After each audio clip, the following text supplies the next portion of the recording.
ফিরে আসার পরে সাংসদ শতাব্দী রায়ের সঙ্গে বীরভূম জেলার সভাপতি অনুব্রত মণ্ডলের দূরত্ব বেড়েছে।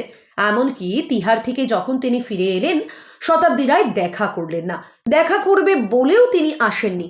এর পাশাপাশি তিনি সাংবাদিকদের জানিয়েছেন যে কেষ্টদা ভালো আছেন, তিনি এসেছেন, তার অনুগামীরা খুশি। মিটিংয়ে এলে দেখা হতো, মিটিংয়ে আসেননি তাই দেখা হয়নি। আর তারপর থেকেই সকলের মধ্যে একটাই প্রশ্ন ঘুরপাক খাচ্ছিল, তাহলে কি শতাব্দী রায়ের সঙ্গে অনুব্রত মণ্ডলের সত্যি সত্যি দূরত্ব বেড়েছে? তবে এবার সেই দূরত্ব যে সত্যিই বেড়েছে তার প্রমাণ মিলল। এবার বীরভূম জেলায় অনুব্রত মণ্ডল সক্রিয় হতে তৃণমূলের গোষ্ঠীকন্দল প্রকাশ্যে এসেছে। সেই গোষ্ঠীকন্দল নিয়ে চাঁচাছোলা ভাষায় আক্রমণ করলেন বীরভূমের সাংসদ শতাব্দী রায়।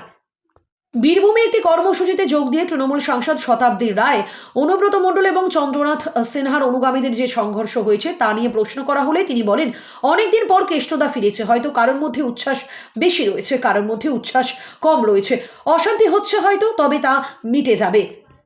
অর্থাৎ প্রত্যক্ষভাবে না বললেও পরোক্ষভাবে তিনি যেন বুঝিয়ে দিতে চাইলেন যে অনুব্রত মণ্ডল বীরভূমে ফেরার পর থেকেই অশান্তি বেড়েছে।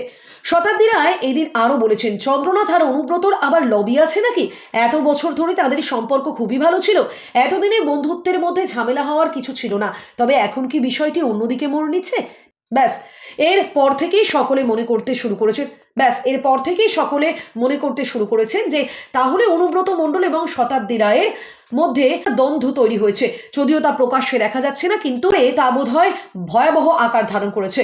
কারণ তৃণমূলের কোর কমিটির বৈঠকের পর থেকে অনুব্রতর উপর কঠোর নজরদারি শুরু হয়েছে। এর মধ্যে মন্ত্রী চন্দ্রনাথ সিংহের পার্টি অফিস দখল নিয়ে উত্তেজনা চরমে পৌঁছায় এবং বেশ কয়েকদিন ধরে উত্তপ্ত রয়েছে বীরভূম। আর তারপরেই শতাব্দী রায়ের এই মন্তব্য কার্যত সেই আগুনকেই উস্কে দিল।